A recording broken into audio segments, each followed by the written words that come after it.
Sécurité humaine, formation professionnelle, accueil. Décidez d'agir avec Fiducial Sécurité, l'expert français de la sécurité privée, présent. Les vraies voix qui font bouger la France. Frédéric Brindel pour l'emploi avec Jérôme Laverny et les entrepreneurs. Bonsoir à tous. C'est à ne rien y comprendre. Nous avons tous peur de ne pas trouver un emploi et maintenant les entreprises ont peur de ne pas trouver un employé. Alors comment faisons-nous pour ne pas nous rencontrer? C'est un immense mystère. Les professionnels de la question sont autour de cette table. Je salue Céline Dirson, directrice générale de Derichebourg Intérim. Bonsoir madame. Bonsoir monsieur. Pascal Henry, directeur du développement du CFA. Donc là aussi on est dans la formation, le CFA Stephenson, multi-filière. Bonsoir Pascal Henry. Merci. Et Jean Terlon, vice-président de la branche restauration de la célèbre Union des métiers de l'hôtellerie, l'UMI, UMIH. Bonsoir Jean Terlon. Bonsoir. Vous êtes un habitué, Jean Terlon, parce que dans cette question de la pénurie, les métiers que vous représentez sont souvent au cœur de la question. Cette question, eh bien, c'est notre grand professionnel, Jérôme Laverny, directeur général du Réseau national des missions emploi, qui va nous la présenter. Déjà, cher Jérôme, bonsoir. Les causes de cette pénurie sont multiples, ce n'est pas nouveau. Et c'est grave. Pénurie de recrutement, suite a-t-on baptisé cette émission, suite parce qu'on en a déjà parlé à de multiples reprises. Il faut le faire encore ce soir parce que la situation est grave. Oui, elle ne touche pas qu'un secteur en particulier. On voit certains médias faire un focus ici sur le bâtiment, ici, vous l'avez dit, sur l'hôtellerie, la restauration. Non, là, la particularité de la situation d'aujourd'hui, c'est qu'elle est omnisectorielle. Tous les secteurs sont concernés et tous les métiers. Je n'ai pas rencontré une seule entreprise qui ne se soit pas plaint de difficultés de recrutement. Première chose. Deuxième chose, on a aujourd'hui des entreprises dont l'activité elle-même est entravée ou rendue très difficile, au moins, justement, à cause de ces difficultés de recrutement. On a effectivement... Sous-entendu, je vous coupe, mais on ne va pas au bout de nos contrats parce qu'on n'a pas les gens pour répondre. Oui, et jusqu'à la semaine dernière, et c'est pour ça qu'on a déclenché cette émission, jusqu'à la semaine dernière, à vrai dire, certaines entreprises eh bien taisent cette difficulté-là, parce que c'est pas très vendeur, c'est pas très promoteur pour une entreprise de dire, bah écoutez, coucou, on ne va pas pouvoir répondre à tel marché parce qu'on n'a pas le personnel nécessaire pour pouvoir le faire. Ça fait mauvais genre. Ça fait mauvais genre. Sauf que la semaine dernière, eh bien, une annonce a défrayé la chronique. Lufthansa a annoncé l'annulation de 900 vols. Et là, il y a deux choses nouvelles qui se sont produites. D'abord, premièrement, ça se produit aussi en Allemagne, et ça, il faut en tirer une petite leçon. C'est la compagnie aérienne en Allemagne. Mais là, pour le coup, la compagnie aérienne l'a dit ouvertement, 900 annulations de vols pour une raison, un manque de personnel. Il se trouve que s'il est important de refaire cette émission pour présager peut-être de l'avenir, comme on a tenté de le faire à plusieurs reprises, encore une fois, en lançant des alertes, c'est que cette entreprise a fait, là, la semaine dernière, ce qu'une autre avait fait au démarrage des Jeux Olympiques de Londres, en tirant la sonnette d'alarme. C'était 2012, déjà, 2012. Donc ça fait 10 ans. En tirant la sonnette d'alarme à quelques jours du démarrage des Jeux pour dire, voilà, nous avons décroché le marché de la sécurité et patatras, nous n'avons pas le personnel nécessaire pour l'honorer. C'était l'armée qui avait dû prendre le relais. Vous l'avez dit en introduction aussi, les causes sont multiples. Trêve de commentaires à la noix consistant à dire les salaires par-ci, les formations... Non, c'est tout qui doit être pris en considération dans une stratégie un petit peu plus fine que les banalités qu'on a entendues pendant les campagnes électorales et présidentielles et législatives. Parce qu'on a quand même eu un candidat qui se... Enfin bon, soyons pas désobligeants, mais qui parlait de baliverne en termes de pénurie de recrutement, de chimères, d'illusions. Hein, il n'y croyait pas. C'était une invention d'économistes néolibéraux. Non. C'est pas simplement que l'apanage d'entreprises du CAC 40, comme il sait, leur porter préjudice. Non, c'est aussi et surtout pour de petites entreprises. Bref, ça n'est pas qu'une question de salaire. Jérôme Laverny, vous militez pour une réponse. C'est pas la première fois que vous le dites sur Sud Radio. Et on a bien entendu, et à chaque fois vous le démontrez. C'est ce qu'on va faire avec les invités. Vous militez pour une réflexion globale de la question. À commencer par une chose, et je finirai par là pour laisser le propos à nos invités.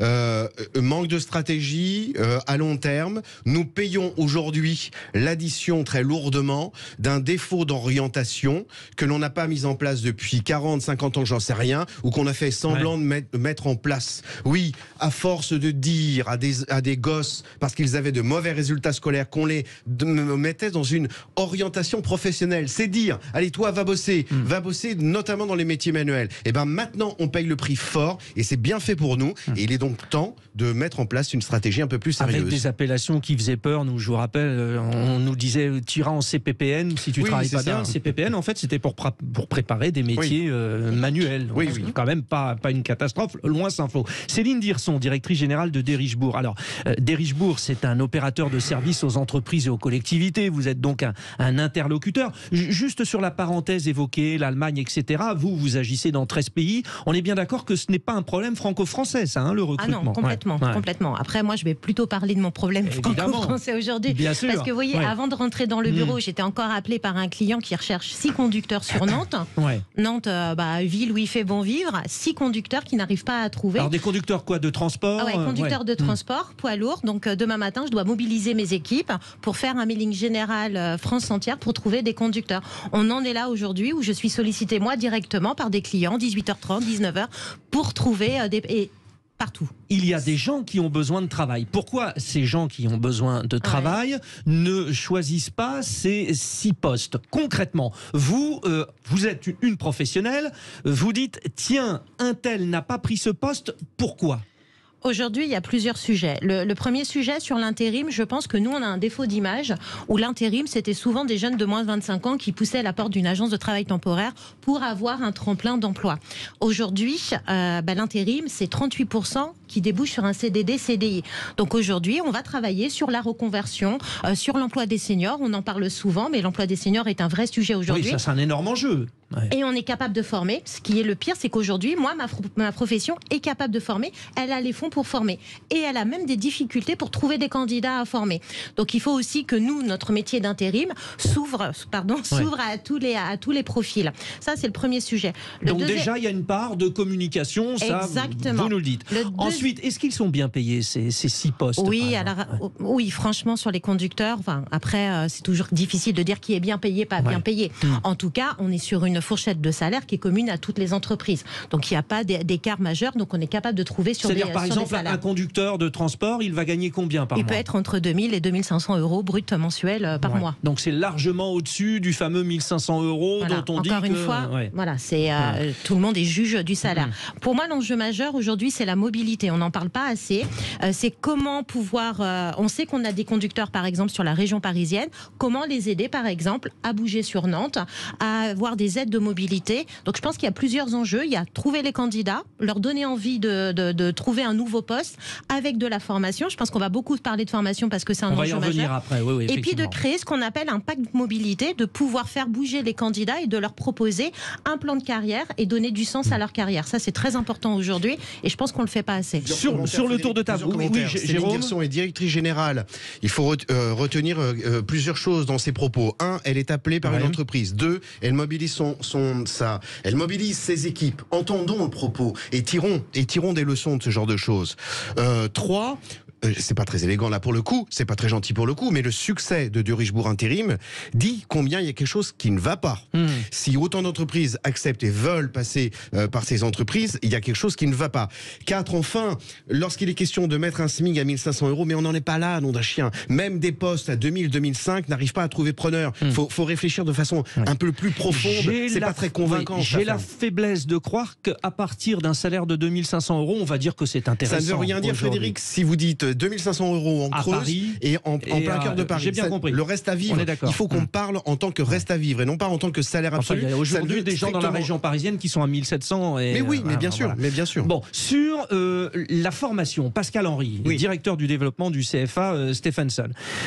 On a évoqué cette question de la communication des jeunes. Est-ce que c'est bien? Est-ce que ils y vont, les jeunes? Ils ont envie Ils adhèrent. Alors, j'ai pas l'impression qu'on ait un problème de formation en France aujourd'hui, non? Pas du tout. Bah oui. Mais pas du tout.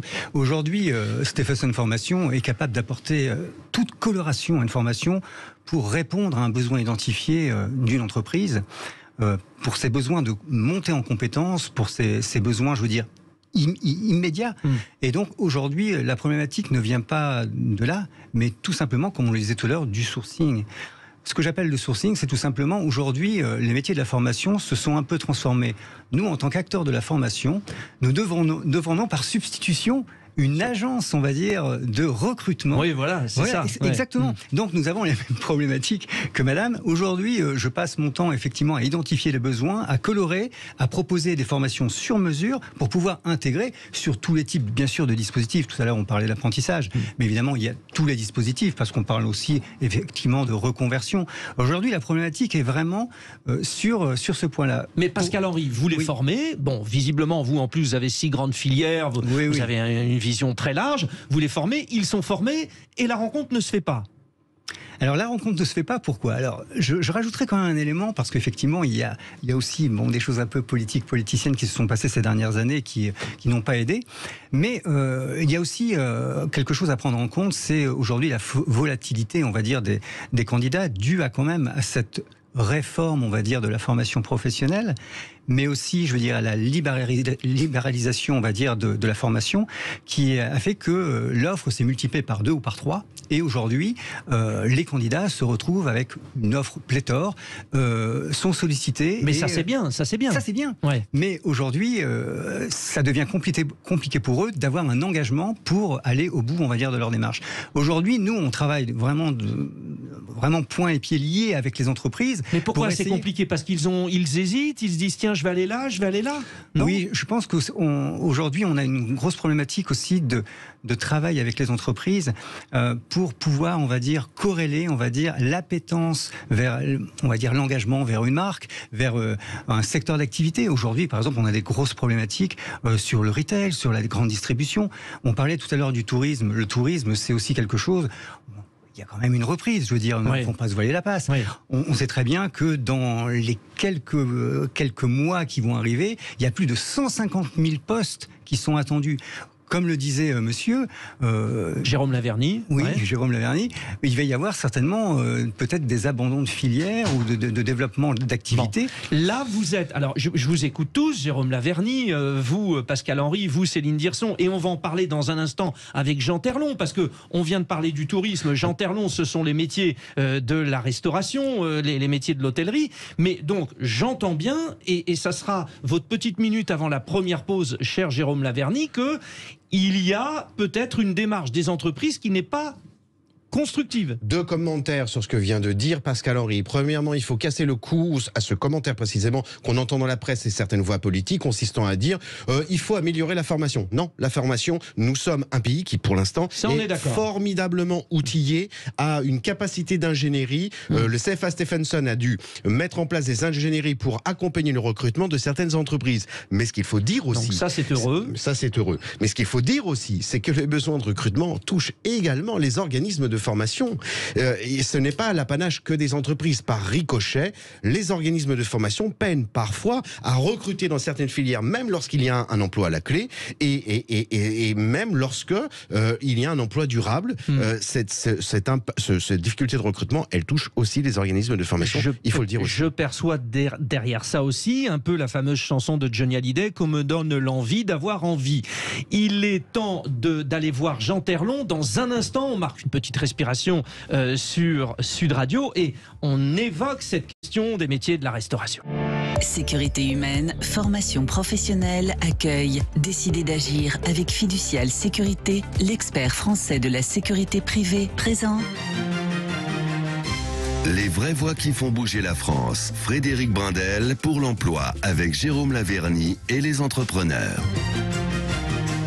Il Il est passionnant et passionnel ce débat. Pénurie de recrutement. Les Français ont peur de ne pas trouver un emploi et les entreprises ont peur de ne pas trouver des employés. Avec nous, Pascal Henry, le directeur du développement du CFA Stephenson, Céline Dirson, directrice générale de Derichebourg Intérim, Jean Terlon, le vice-président de la branche restauration de l'Union des métiers de l'hôtellerie. Le tout, bien sûr, arbitré par Jérôme Laverny, notre grand spécialiste de l'emploi, le directeur général du réseau national des missions emploi.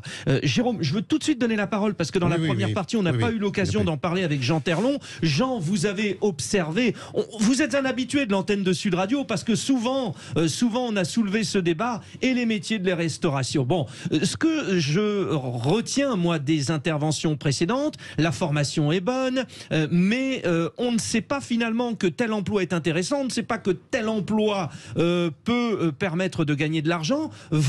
Vous y êtes mis à la communication dans le domaine de la restauration ou pas ? Écoutez, la problématique de la restauration, des métiers, d'abord, il n'y a pas que la restauration, comme vous avez dit au début. Hein. C'est vrai que je pense qu'aujourd'hui, après le confinement, il y a eu une grosse vague de salariés dans tous les métiers, non pas pénibles, mais qui demandent un travail physique, que ce soit boucher, charcutier. Tous les métiers de l'artisanat sont à la pêche de salariés. Pourquoi ? Parce que pendant le confinement, les gens, ils ont été rémunérés pendant 7 mois et ils se sont posé des questions sur leur vie personnelle. Et aujourd'hui, évidemment, le salaire, malgré l'augmentation de la grille des salaires de 16,5%, ça ne change rien. Je pense que les salaires sont devenus attractifs, Jean Terlon. Vous nous le confirmez dans la restauration, oui, non ? Mais ça suffit pas. Oui, mais ça suffit pas. C'est pas le problème. Notre problème aujourd'hui, c'est que ce qui existe, qui était déjà un problème avant le Covid, aujourd'hui, les gens veulent un choix de vie. C'est quoi un choix de vie ? C'est-à-dire, en fait, ils veulent pas travailler le samedi, ils veulent pas travailler le dimanche, ils veulent pas travailler le soir, ils veulent plus travailler en coupure. C'est-à-dire tout ce qui fait notre métier, ils n'en veulent plus. Donc, comment voulez-vous qu'on trouve des solutions ? Alors, il y a 200 000 points de restauration qui essayent tous de trouver une solution adéquate à leur situation. Donc, ils ont quoi comme solution ? Effectivement, l'avantage pour le salarié aujourd'hui, c'est de pouvoir négocier un salaire, puisque tout le monde, il y a 300 000 offres d'emploi. Donc, je veux dire, il faut y aller, c'est le moment où jamais, il y a de l'offre. Et donc, on peut discuter des conditions de travail, enfin des conditions qu'ils ont envie d'avoir dans leur travail dans la restauration. Et ça donc, les chefs d'entreprise, Jean Terlon, sont OK. Il faut se reposer la question du... Voilà, on est d'accord. Oui, mais enfin, il y a aussi le problème de la rentabilité de l'établissement, parce que au bout d'un moment, c'est quoi ? C'est de fermer un peu plus, c'est de sacrifier quelques services, mais au bout d'un moment, et de sacrifier une capacité. Vous avez 70 places, vous pouvez en assurer que 50.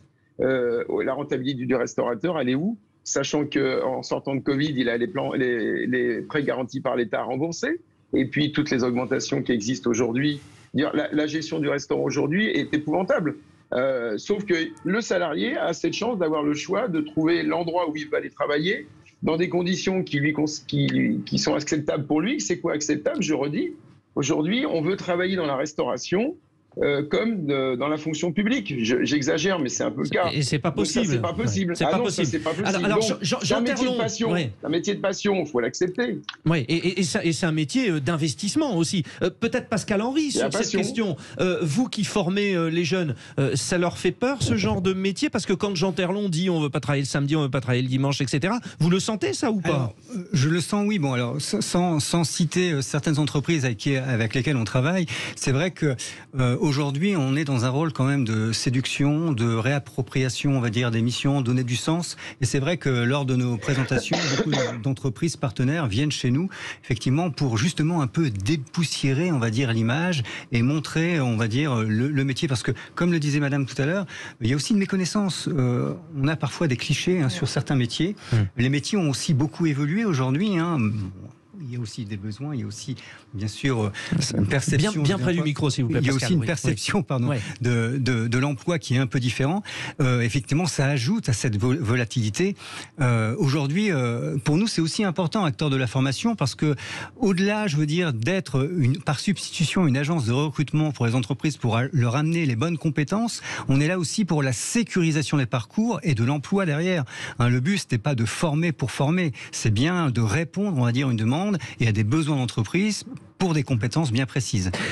Sur cette partie, Jérôme Laverny, il y a aussi quand même, disons-le, même si vous êtes, et on vous suit, un ardent défenseur d'une politique globale pour régler cette question globale, il y a un petit phénomène culturel en disant, bon, on n'a pas envie, on veut pas. Vous avez tout à fait raison de parler de phénomène culturel. Il faut revoir la copie de l'orientation, non pas tant dans le contenu, mais dans l'esprit. Bah oui, il faut accepter la pénibilité. Plein de gens acceptent la pénibilité quand ils font un jogging, quand ils sont dans une salle de sport, parce que ce n'est qu'à raison d'un certain parcours pénible qu'on va obtenir des résultats. Mais là, on ne le veut plus sur le travail. Et maintenant, il faut redire, si vous voulez être un bon professionnel, il n'y a pas à tortiller. Il va falloir que ça passe. Il faut revoir, non pas la pénibilité pour l'évacuer et dire, venez faire des choses dont vous avez envie. Vous aurez remarqué que les gens qui veulent refaire des métiers de sens ne font pas auxiliaire de vie, ni ambulancier, ni agent de nettoyage. C'est toujours des choses très vendeurs du point de vue de l'image.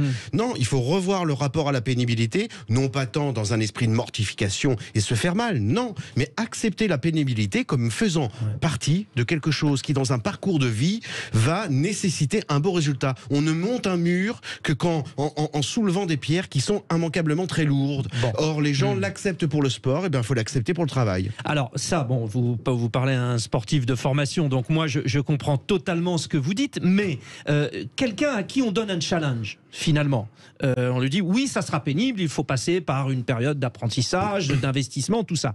Le but du jeu, alors il y a plusieurs choses, il y a l'épanouissement, il y a la reconnaissance, mais tout le monde va vers aussi une chose, l'installation sociale. Je me tourne vers vous, Céline Dirson, au bout d'un moment, il faut quand même que quelqu'un qui se pose la question de l'enjeu de s'investir dans un projet se dise, tiens, je pourrais avoir une famille que je nourrirai, je pourrais avoir un lieu où j'habiterai et qui sera agréable. On est exactement dans la quête de sens et on en parle souvent. Moi, mon métier, il a beaucoup bougé, il a beaucoup évolué. Il y a 10 ans, quand la restauration, le bâtiment cherchait des candidats, nous, on appelait les candidats, on leur proposait le poste, ils nous disaient oui ou non, ils y allaient. Aujourd'hui, on n'en est plus là. Aujourd'hui, il faut donner du sens, il faut donner des perspectives. Moi, j'ai fait un sondage intéressant auprès de mes équipes il y a 48 heures où je leur demandais comment ils se projetaient. Et 63% de mes collaborateurs veulent évoluer dans les 5 prochaines années. Mais si on ne le sait pas, on ne leur donne pas de perspective. Aujourd'hui, je ne peux pas me contenter de recruter des gens, des collaborateurs, leur dire tu vas faire tel poste. C'est tout, et ça s'arrête là. Aujourd'hui, quand on recrute, on donne du sens, on donne des perspectives, on donne de l'évolution, et je crois que les gens ont besoin de ça aussi aujourd'hui. On appuie sur un bouton, on est sur une variable d'ajustement et on attend. Et il faut reprendre la pédagogie, il faut retourner dans les écoles parler des postes, parce qu'on n'en a pas assez parlé. Oui, vous le disiez, méconnaissance des métiers. Complètement. En fait, complètement. Il y a des exemples assez fous. Qui disait, Rantaine, tout à l'heure, quelqu'un a incité son fils à devenir soudeur. Ouais. Oui, c'est moi. C'était vous, Jérôme? Oui, c'est moi. Dites-nous cet exemple. Oui, un directeur d'un cabinet de recrutement qui m'a dit, moi je milite pour que mon fils devienne soudeur maritime, parce que je sais ce qu'il y a à la clé. Parce qu'il connaissait le métier. Qui connaît le métier? Il n'y a pas de travail d'orientation dans ce fichu pays. Et là, c'est un salaire par mois à 4 000 €. Quoi. Oui, mais oui, bien sûr, c'est le salaire. Mais alors justement, parlons des salaires, des conditions de vie. Oui, là, oui, il faut se pencher. Non pas se borner à dire aux entreprises pampan cucu, augmenter les salaires. Ça ressemble à rien, cette préconisation.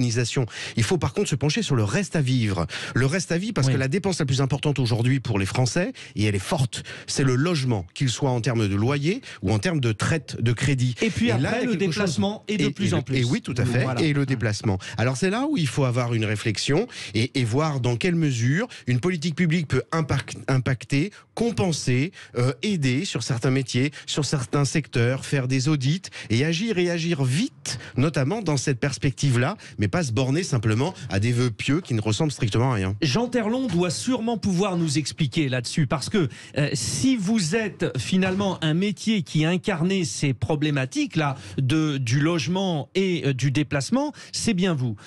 Quelqu'un qui habite dans la banlieue d'une grande ville, qui doit faire 30 km, s'il commence le matin à 9h et qu'il rentre le soir à 17h, il peut se caler sur des transports en commun plus ou moins efficaces. Si ce n'est pas le cas, travaille le week-end, etc., et vous, c'est votre domaine, la restauration, là ça change tout. Donc ça veut dire une voiture, donc ça veut dire aussi faire des déplacements. Vous avez senti, Jean Terlon, que ces derniers temps, votre domaine professionnel avait pâti de cette évolution du coût des loyers, des déplacements?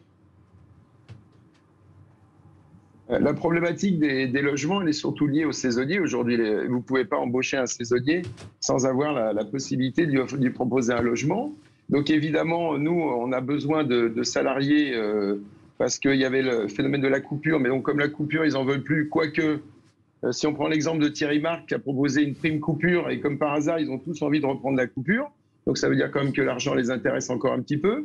Donc, mais la coupure pose évidemment des problèmes de transport. Effectivement, quand vous avez un restaurant avec une coupure, il vaut mieux d'abord être pas trop loin de chez soi et avoir un transport personnel, motorisé ou pas motorisé, parce que de toute façon, le soir, il y aura toujours des problèmes de transport en commun. Donc, mais je pense qu'il faut vraiment arrêter de parler de pénibilité. Moi, je préfère le mot un travail physique. Et un travail physique n'est pas un travail pénible, comme vous avez dit tout à l'heure. On ne s'inquiète pas de faire du sport.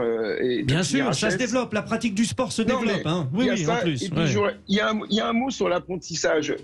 L'apprentissage, c'est la voie royale pour trouver un travail. Sauf que depuis le parcours des enfants, des élèves, où ils vont faire un choix, ils le font beaucoup trop tard. Je pense qu'on emmène des jeunes dans le bac, dans le mur. Oui, ça vous êtes tous d'accord. On les envoie à l'université. On revient au problème de l'orientation. Tout à fait. Berkoff, ce matin, a fait intervenir André Berkoff sur Sud Radio, tous les jours de 12h à 14h. Il y a une enseignante qui était écœurée parce qu'on avait relevé le niveau, on avait relevé les notes à son insu. Donc ça veut dire que c'est tout comme ça. C'est-à-dire on a fait pendant des années fait croire qu'il fallait absolument tous aller au bac alors qu'on n'en avait pas tous les capacités. Moi, je préfère qu'on vienne chez nous. Il y a bac d'eau froide et bac d'eau chaude et on s'en sort très bien. C'est sympa. D'où la réflexion globale sur laquelle voulait revenir Jérôme Laverny. Et d'ailleurs, Jérôme Laverny, nous reviendrons bien sûr sur ce sujet parce que ça se termine. On n'a plus le temps. C'est terminé. Une petite conclusion juste, Frédéric. Mais sur 10 secondes. Un appel au secours de la sénatrice Dominique Vérien et moi-même pour que les aides précisément sur l'apprentissage, puisqu'on parle de reconversion professionnelle, ces aides qui viennent d'être reconduites par le gouvernement, le soient également au-delà de 29 ans. Donc toutes les personnes qui sont susceptibles de nous aider, de nous appuyer dans cette démarche, sénatrice Dominique Vérien et moi-même, sont bienvenus. Très intéressant tout de suite, c'est la fête de la musique. Nous sommes le 21 juin. Yvan Cujouz va prendre le relais. Merci à Jamel Abdella qui était à la réalisation. Et réfléchissez bien à cette question et avancez tous dans le même sens parce qu'on est quand même dans une situation incroyable.